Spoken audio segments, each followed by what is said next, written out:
Most acid-base indicators are monoprotic, meaning that they're only able to give up one hydrogen ion, and therefore they're going to have only one pKa value, and thus they'll have one transition point.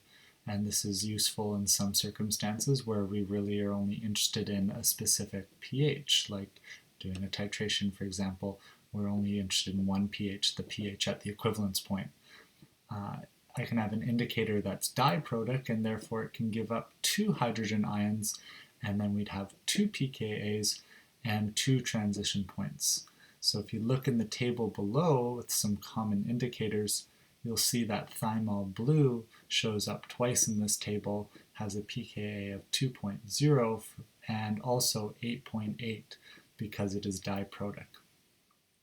We can combine indicators with different pKa values that will stretch across the pH range and create what's called a universal indicator. And so the colors are going to combine from each indicator at specific pHs and produce all sorts of vibrant colors across the visible spectrum and allow us to detect pHs roughly a variety of pHs across the pH scale. So you can see in the first table the components of a common universal indicator. In the table below that, we can see how their colors combine to produce what you will see. So at a pH below 2, for example, all of the indicators are in their acidic form, and so we get a combined color that is in kind of the red to orangey range.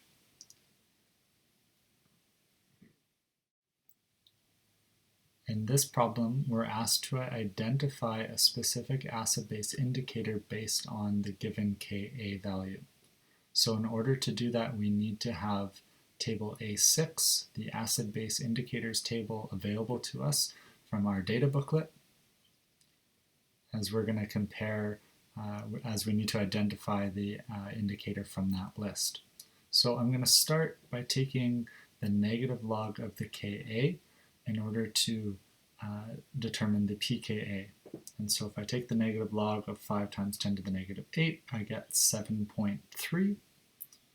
I'm then going to look at my data table, and I'm going to try and find an indicator whose transition point and the average of the pH range that it changes color is equal to 7.3. And so phenol red seems to fit that bill. It changes colors between pH 6.6 to 8, and the average of 6.6 and 8 is 7.3. Therefore, that's the pKa of that indicator, so it must be phenol red.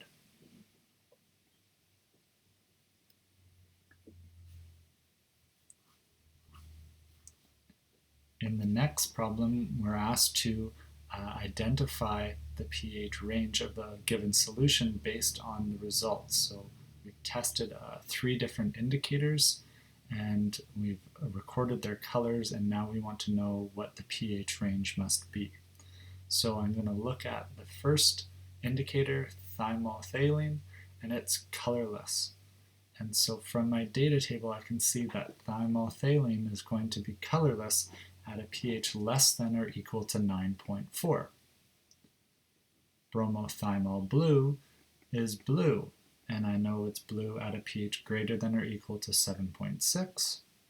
And thymol blue is yellow, and it's yellow at a pH less than or equal to 8.